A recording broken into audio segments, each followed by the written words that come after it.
content is king. I don't believe that you can produce too much content because there's all these filters and things like that. And if you put enough out there, more people will see it.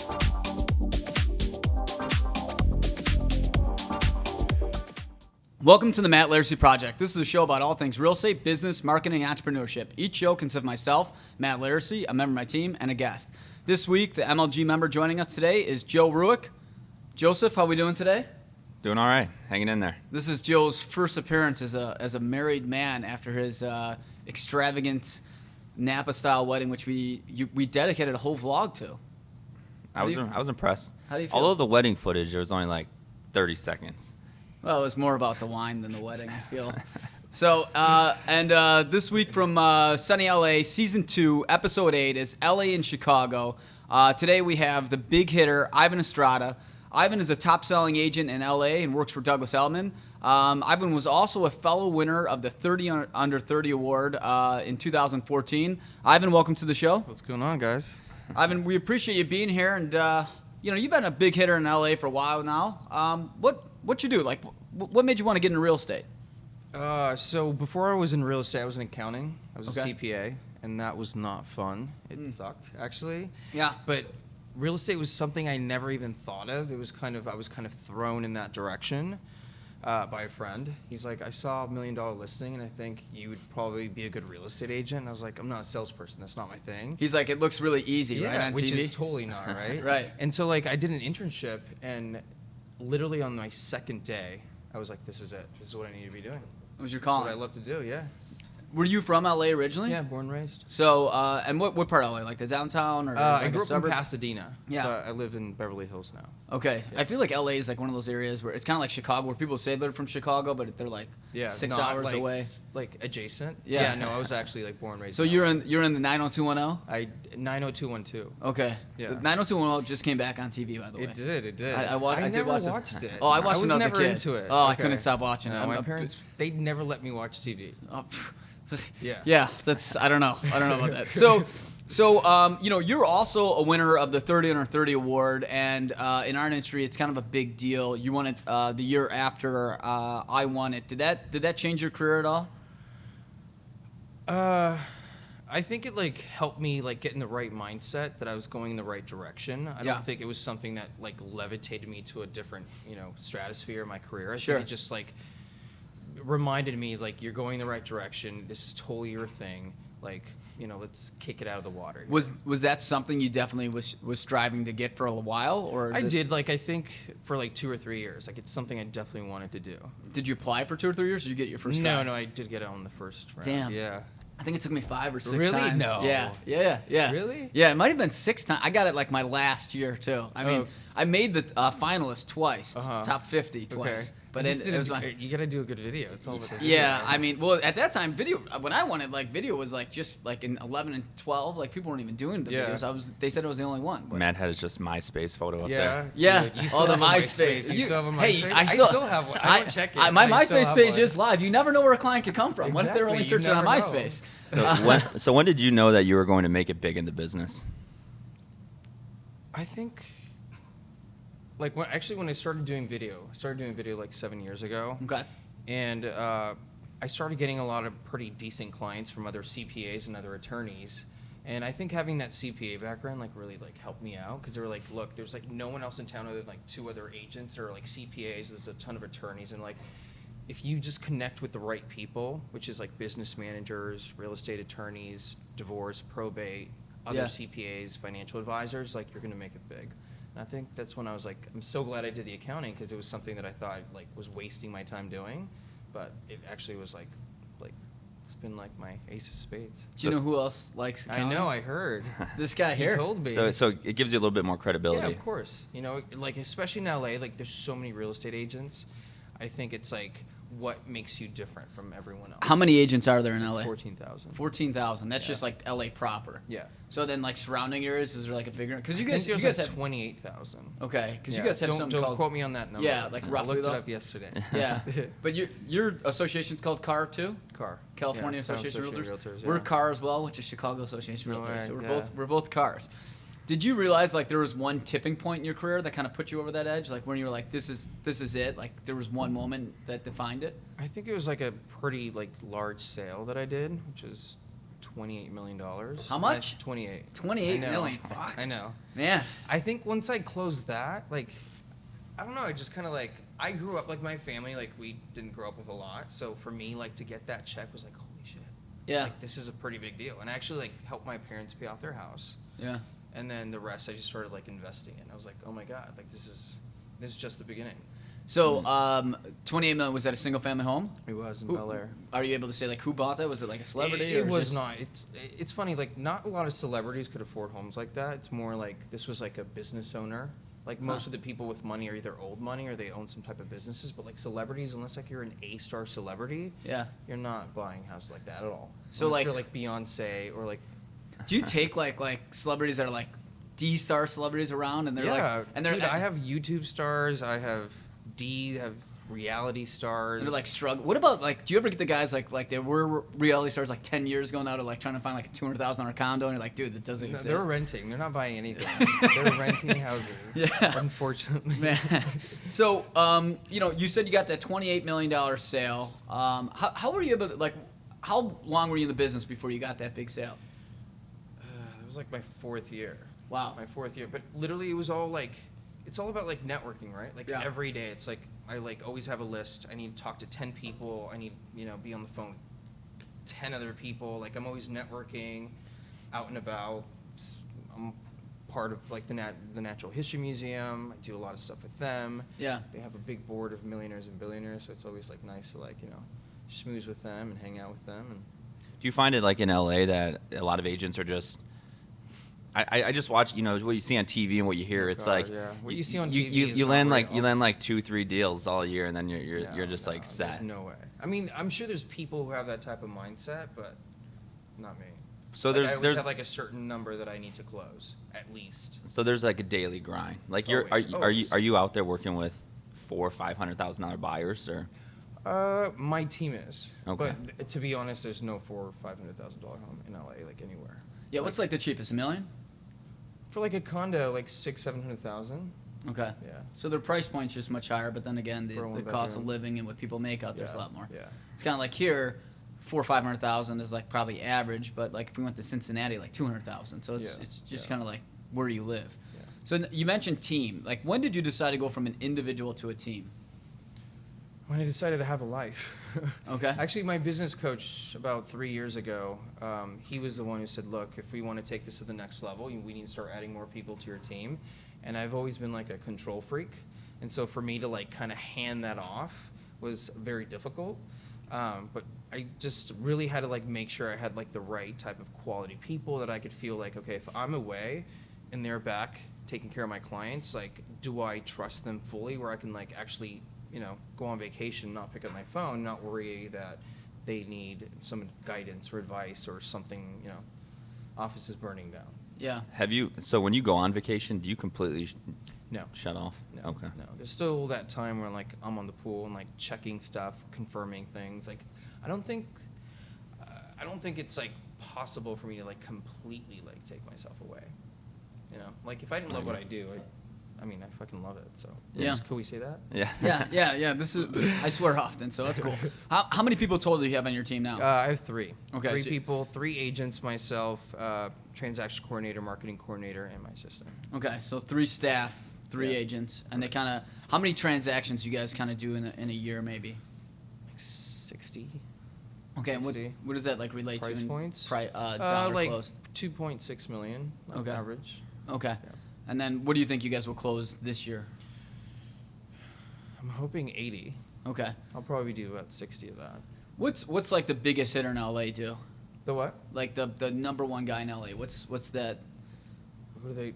So we have a couple. So we have like the Altman Brothers. We have Yeah. Ben Bacall. They're probably doing like 300 Okay, at least. so it's Yeah, not that much 300, different than where we're at. 350. Yeah, so Million. Yeah. No, okay. 50 million. yeah, 300 million. Yeah. Well, I didn't know if you were They've been doing transactions. it. I Like didn't know these you- guys have been doing it. 100 for, like, transactions. Ben Bacall's been doing this for like 26 years. The Altman Brothers obviously have their show. Yeah. Yeah. Been doing it for like 16 years. Do you think that show helps out those guys? I think so. Yeah. I think it. I mean, it obviously puts you like in a great light or like not a great light. There's a lot of reality shows out there with real estate agents. Yeah. And like I like cringe when I watch. Was it the shows. Open something brothers? Oppenheim? Yeah. Are they big out there? They're pretty big. Are they tough competition? Like when you go on a listing appointment or like to meet a buyer or something like Yeah. that, do they bring up these guys? Like, well, like they got a TV show. Like, what do you got to I offer? think in LA, like most people, to be honest, like they actually don't want to work with people that are on TV shows. Really? Yeah. They're like, that's too Hollywood for me. Like some of them literally don't. Well, most of my clients, whenever I've like done TV shows on HGTV or NBC, they don't want to be on TV. They're like, please, no, I don't want to be filmed. Yeah. So like most people in LA, it's like such an LA thing. Like they do not want to be on TV.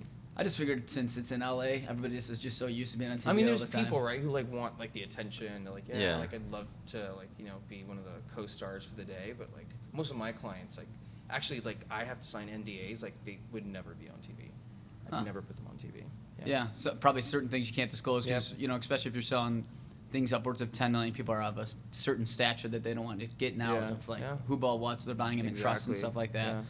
Yeah. What about like your team structure? Do you guys have your team doing certain things like one guy only does buyers, one guy only does sellers, or are they kind of doing everything? Like mostly I do the sellers unless it's like a buyer over 5 million.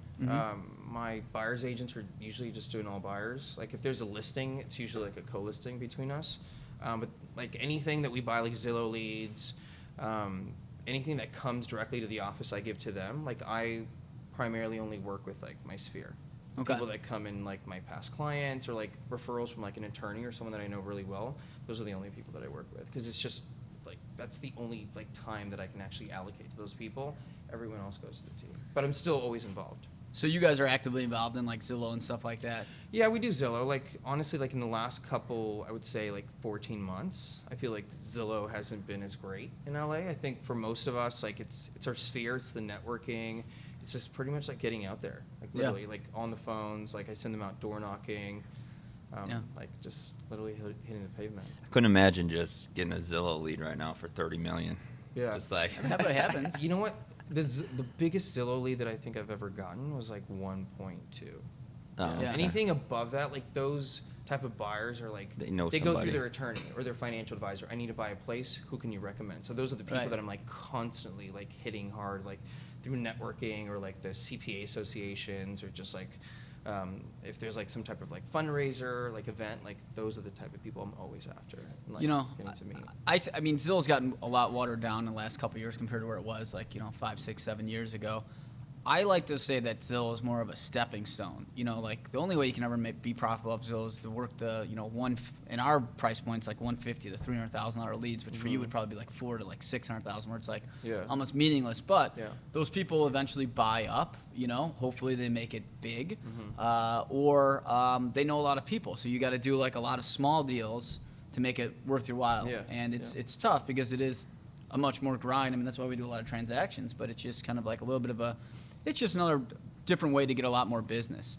What about like how you're able to stand out from, you mentioned there's about 14,000 LA or something like, how are you able to stand out from those guys? Like, how are you able to separate yourself from the pack?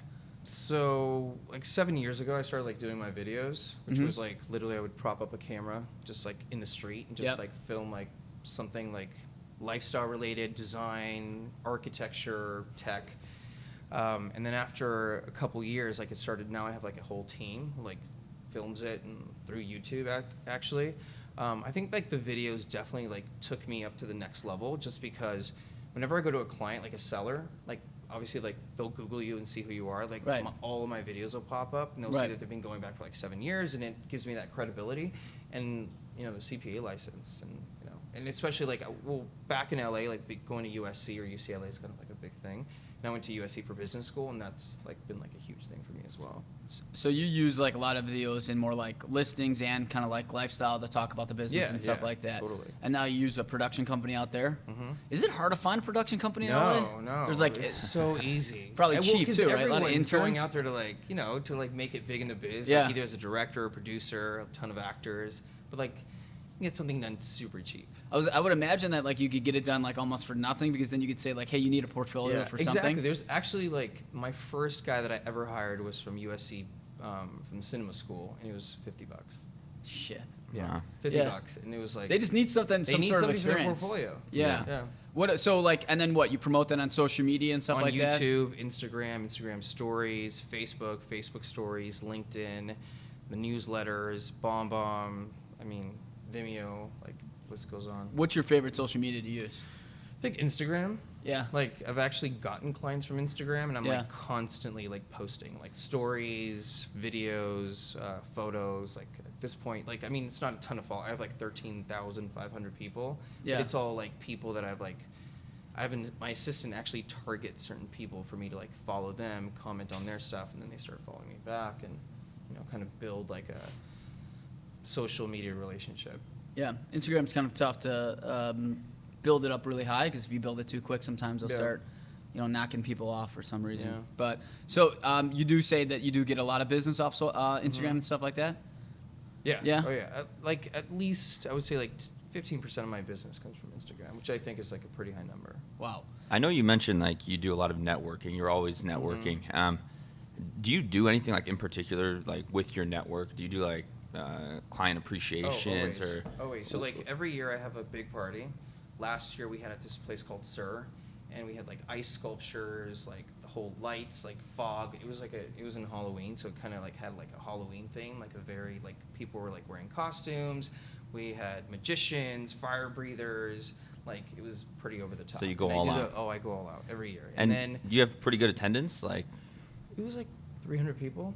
That's pretty Yeah, good. 300 people. But then like every month at my house, I have maybe like 25 people. So I like have like wine, appetizers, like just like I'll put like different groups of people together every month, and so I constantly have those throughout the year.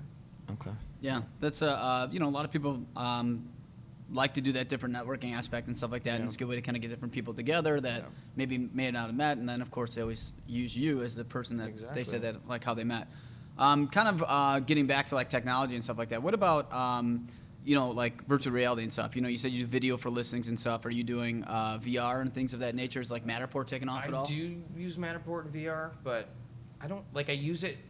Clients love it. Like sellers are like, oh, that's super cool. I don't think people have gotten to that point where they're using it actively, because whenever I've had buyers, I'm like, oh, if you go to a Matterport, they're like, what's a Matterport? I think it's more like a selling point for my clients, and I don't think buyers have like really acclimated to that yet. I don't think we're there yet. I'm still wondering if anybody, because we do it on every single listing. Yeah, I just don't know if anybody watches it, but like we'll do it just as we're consistent. It's cool. I love it. Yeah, So, and we try to make it like cool intros and stuff. Yeah, but I like always bring like the goggles with me to my listing appointments, and they love it. Yeah. People are like, I don't want to use mess my hair up. I Yeah. have no idea. Yeah. What are you getting in like voice at all? Is voice big at all in LA yet or anything? Voice, yeah. Never heard of voice. Oh, see, I think voice is the next big thing. Sounds like the TV show. Or? No. Like voice, like I think eventually the way just society is gonna go, you're gonna walk your house, like lights on, like turn on the shower, all that, like everything's gonna be voice activated. Oh, like Google. Or Yeah. Alexa. I mean, Alexa's kind of already starting to take over. I mean, it looks like they're gonna win. Who knows if Apple will come out of nowhere or something? But I think in the future, I really think that somebody's gonna say like, "Hey, Alexa, or whoever's out there, I need to buy a house. I need to buy a house," and be like, "Ivan Estrada is the best agent in LA, like, and give you 3, like, and I want to be the one or two guys that they say all the time." Like, I don't know if, LA and New York are always a little bit ahead of Chicago technology-wise. I don't know if people are getting into that, or if it's even on the. I don't think so. If they're even talking about it out there. If I was buying a house, I don't know if I would ask Alexa. Like, I think especially out there in the price points, it's like people are always looking for an advisor or like someone within their sphere. Yeah.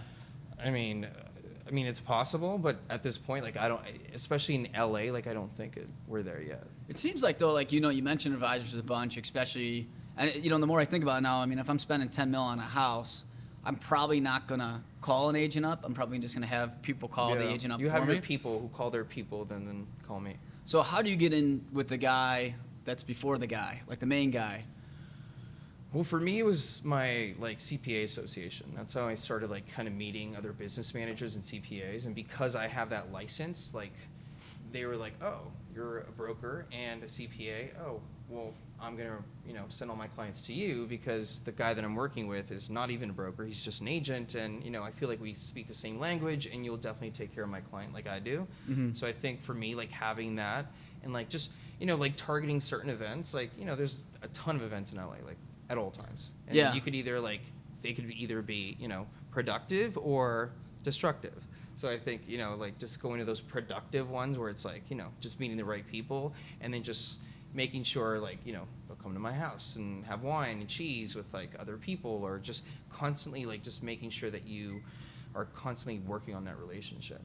So do you think there's a lot of, because like here, I mean, we have about 18,000 agents now downtown Chicago, and I'd say that like maybe only like 400 of them do any business. Yeah. And then like out of that, like the top 50 are like the big hitters. Like in LA, is it kind of like that where it's really top heavy? Yeah, same thing. Like couple hundred guys do like most of the business, and everybody else is just kind of maybe failed actors or something like that. It's always like the same. Like my transactions are not always with the same people, but it's like, you know, same suspects, like same people that I deal with all the time. Or like you're kind of going up against the same guys. Yeah, pretty much. Yeah. Well, yeah, everybody knows somebody that knows somebody. Yeah, How about everybody has Joe? a Like, license. like every single one of Joe's like 18-year-old friends, they all got the real estate license. Yeah. Every single one of these guys went to his wedding. Every single one of them's like, I got my license. You know, like everyone what do you has think? I'm their like, license. yeah, it's just like one of those things. So, and talking about license and like companies and stuff like that, you know, Douglas Elliman. I was actually telling Joe about this. He actually didn't know much about Douglas Elliman. I said that in the West and East Coast, Douglas Elliman like owns pretty much everything. Yeah. They're like, if you're a big hitter, you work at Douglas Elliman. I mean, they got Altman Brothers. They got a couple other, what's that girl's name? Frederick, Tracy. Yeah. So, you know, how big is that brand out in LA, and like, has it helped your business at all? So in LA, they're fairly recent. They're like about like, I think they came to LA maybe 5-6 years ago. Yeah. I joined them about 4 years ago. Steven Kotler, who's like pretty much like our big guy in LA, he was the one who hired me. I used to be a Coldwell banker. I wouldn't per se the brand helped me, but he definitely like connected me to the right people and the right agents. Like for example, Knight Frank, which is like our global arm, I'm going to Dubai in September, and so I've gotten my biggest clients through Knight Frank, and there's I would say we have 14,000 agents worldwide, and they're all pretty much all around the globe. So like London, Dubai, Abu Dhabi, Singapore, South Africa, Cairo, like they're everywhere. And so I think for me, like him connecting me to those people and actually inviting me to these type of events, which are usually pretty exclusive, like really kind of like expanded my brand to the next level. Because Douglas Elliman somehow is just always associated with very high end, you know, and they're able to kind of know the who's who. Yeah. How do you know how that's possible? I feel like they know all the really rich people. I think, well, Howard, who's our chairman, he's a billionaire. Yeah. I think it kind of just all kind of goes from there and kind of like funnels down. So I think it's just like, I mean, the brand's been around since 1911. So I think it's always kind of been in that type of like circles. And the way that they brand themselves in the events, like in Miami, they have Art Basel, which like they sponsor, like they're one of the main sponsors. So they'll sponsor pretty high-end events, which kind of puts them around the, like, you know, the right type of eyes that they need. How are they able to stay relevant even like in LA with, you know, the agency's pretty big, you got obviously Compass and all these other stuff. Like, how are they able to stay away from the pack, you know? Like, do people, like when you go on an appointment, do people actually know Douglas Elliman pretty well? Actually, not a lot of people, actually. Like, I have to, like, remind them. But I think, like, for me, like, when I was leaving Coldwell Banker to go to Elliman, I was pretty concerned because I thought, well, not a lot of people know the brand. But in LA, it's just, it's not, most people don't even know where I work. It's just like, I'm working with Ivan. That's it. Yeah, I mean, it's kind of like here. I mean, we work at Matterport, which has zero brand outside of us. So, you know, it just makes a difference. And I don't know if it's, you know, how big that impacts in the LA market. And who would you say has got the biggest market share in LA? Like, what company? I think at the moment, Compass is taking a lead right now. I think Elliman for sure, Compass, the agency's doing pretty well. Coldwell Banker still has like some pretty like big hitters. I mean, like Joyce Ray, Jade Mills, they've been around for like over 40 years. Yeah. And they sell like, I mean, for them it's just been literally connections and I mean also like 40 years plus time. So I think, I mean, Douglas Elliman for sure, Compass, the agency, and like Coldwell Banker. Didn't Compass just poach like the biggest agent in LA or something like that? Yeah, from Malibu. Yeah.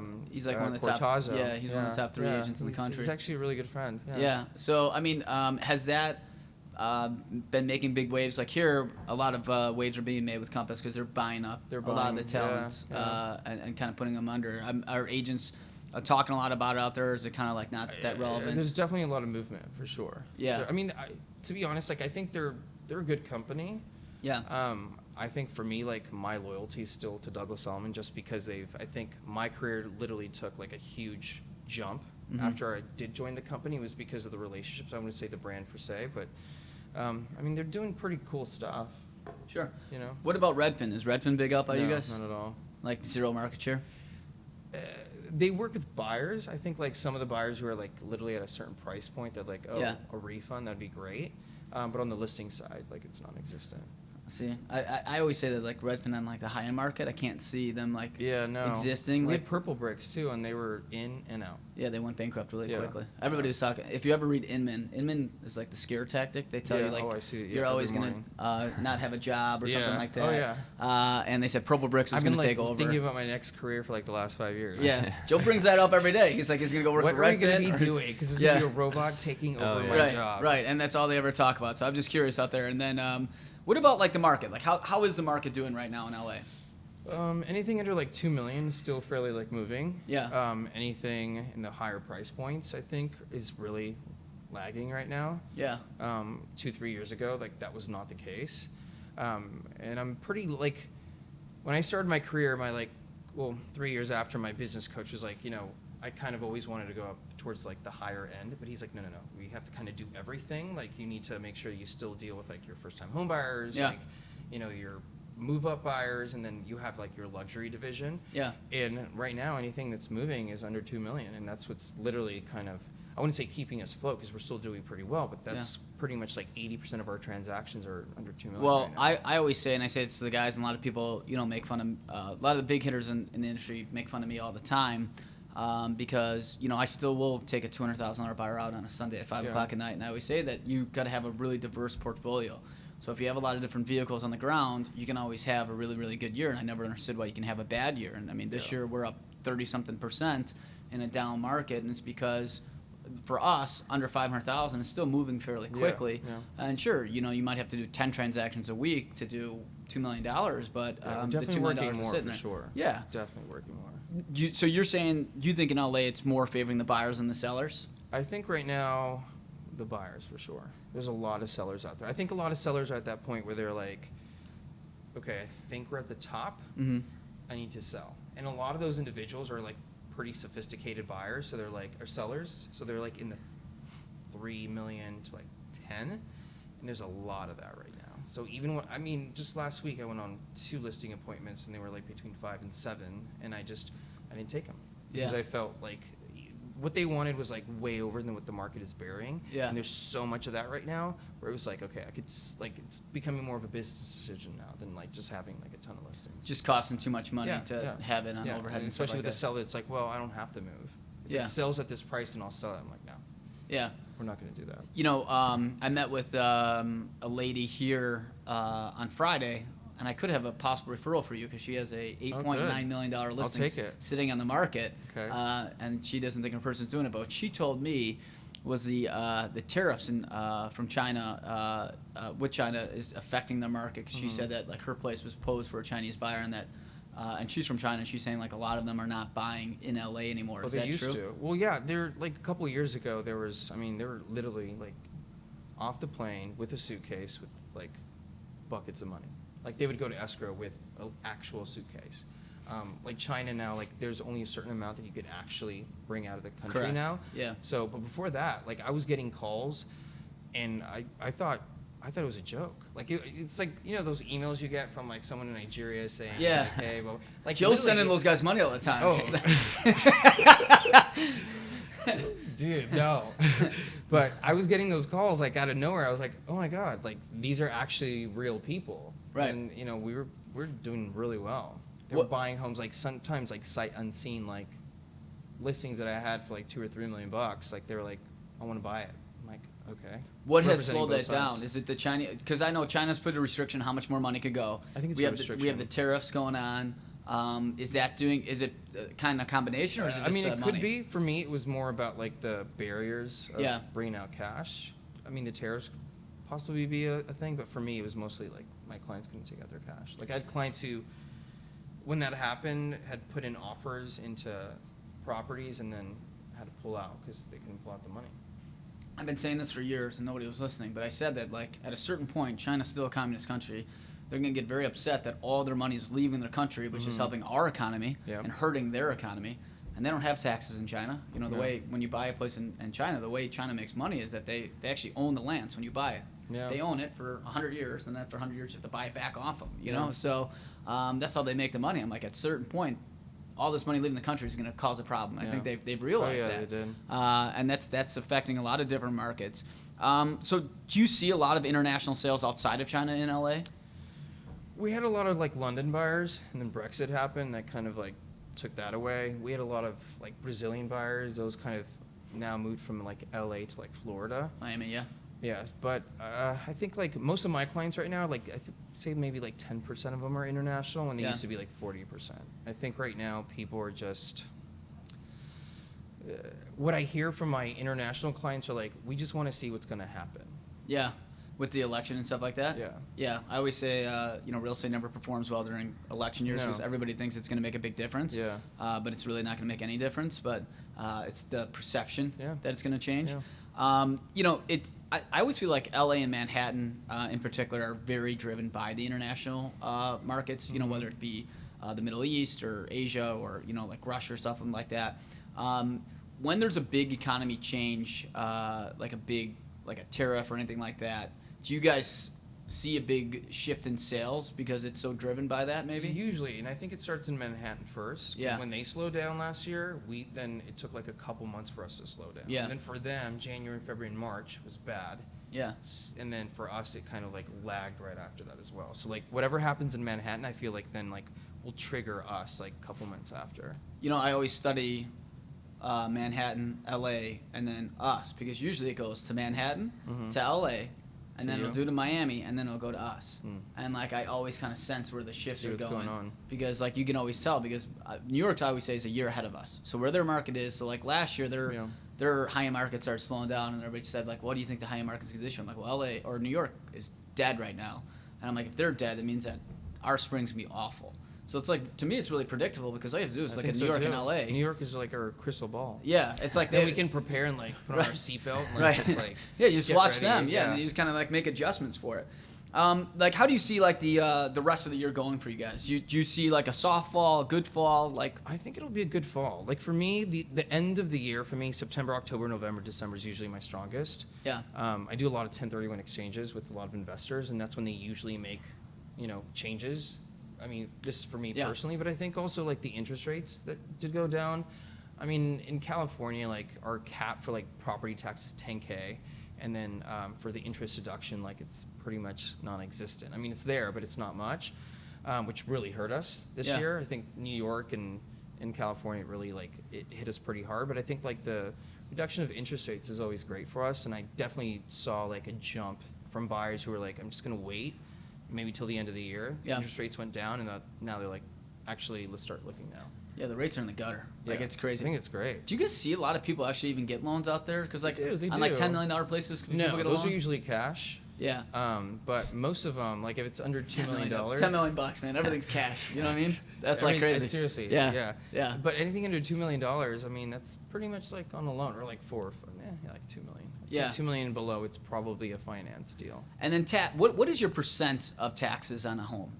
It's 1.25. 1.25. You know how low that is? 1.25. What do you guys pay here? So Chicago is called Crook County for a reason, because we don't actually have a certain percentage. We take they just give you whatever. Correct. Spin the wheel, and this is how much you honestly, pay this year. it's almost like that. They take the square footage on record, the year it was built, what they feel the evaluation of the property is, and then they put in what they call an equalizer, which nobody knows what that is, and it spits out a number, and that's your taxes. And then every 3 years, they reassess it. They look at your numbers again, and they put it back through that equalizer, and they spit out another number. Oh, that's fun. We can't say it's a certain percentage. I would say on average we're probably about 2%. Okay. But which is high. But there's literally no rhyme or reason. You can have two exact same houses directly next to each other. Same year built, same price, everything like that. Different taxes. And they could be $10,000 difference in taxes. Oh, that's nuts. So for us, when we get international buyers, out-of-state buyers, it What drives do you them crazy. say when I tell them I tell them exactly what I just said, and I'm just like, it is what it is. And people are like, but this makes no sense. And like, I'd rather it just be a certain. I'd rather it be 3% for all I care. Yeah. So it's so much easier to explain. But like nobody knows. Nobody knows. Yeah, it's crazy. But 1.25, man, that's crazy. It's not bad. It's super cheap. Do you see out there in LA it going to be a buyer's market then for the next 3 to 4 years? Do you think we're heading towards that buyer cycle? So. I think we're kind of already there. Yeah. Like a buyer's market for sure. Yeah. Because 2-3 years ago, I mean, like working with buyers 2-3 years ago was so frustrating for myself and my team because like literally every house was like 2, 3, 4 offers. 2, 3, 4 offers. It's got multiple everything bids. Was like $100,000 over ask, $150,000 over ask, $500,000 over ask. Yeah. Like no contingencies. Like people were just literally going in and just like, if this works out, great. If it doesn't, then oh well. Have your prices come down then in LA? I would say in the higher ends definitely come down. Yeah. I think right now between 1 and 2 million, it's still. I think it's been fairly like leveled out for like the last year. I don't think prices are going up. What's been the price growth though, like on average? What do you guys see like a growth in a year? I think right now we're looking like maybe 1 or 2%. Okay. I think a couple 2-3 years ago we were looking like 12%. Yeah. See, that's what I always say is that like LA and Manhattan, like you guys may go up 10, 15, maybe even 20% a year, and then if you go down 10% the next year, you're still up 10 in 24 months. Yeah. You know? Like 6 years ago, I sold a house for $1 million, and then 5 years after, $2 million. Like they made $1 million in equity, which is absolutely insane. Yeah, we're like a tortoise here. We're like a 2 to 3% year. Yeah. Like it's slow and steady. We don't really go up much. We don't really go down much. It's just like kind of like an stable. annuity. Yeah, it's just like back then it was like insane. Yeah. But right now we're like where it should be, I feel. Yeah. What about or you know what we have is the co-host asked the Fast Five. You got these ready there, Joe? I'm ready. All right. Let's fire them away. What is the best piece of advice you've ever received? Stop worrying so much. It's going to be okay. Because I worry way too much about everything. So I think just like letting, like just kind of, my mom says like, Jesus take the wheel. It's like, just let it go. What happens is going to happen. Yeah. I agree. Do you love to win or hate to lose? My favorite question. I think I love both. I love to win, but when I do lose, like it makes me better. Because then I'm like, I always try to like analyze why did I lose? How can I make myself better so that this doesn't happen again? So I think it's like a, you know. Failing forward. Yeah. Who's your biggest hero? I think my dad. My dad has always been the guy. When I left accounting, my mom was mortified. She was like, what are you doing?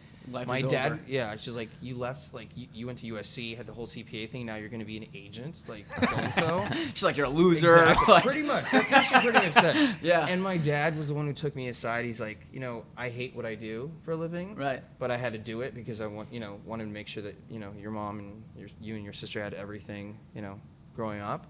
But it's like, if I could take it all back, I would do what I wanted to do and what I love to do. So please do what you want to do and what you That's love awesome. to do. Yeah.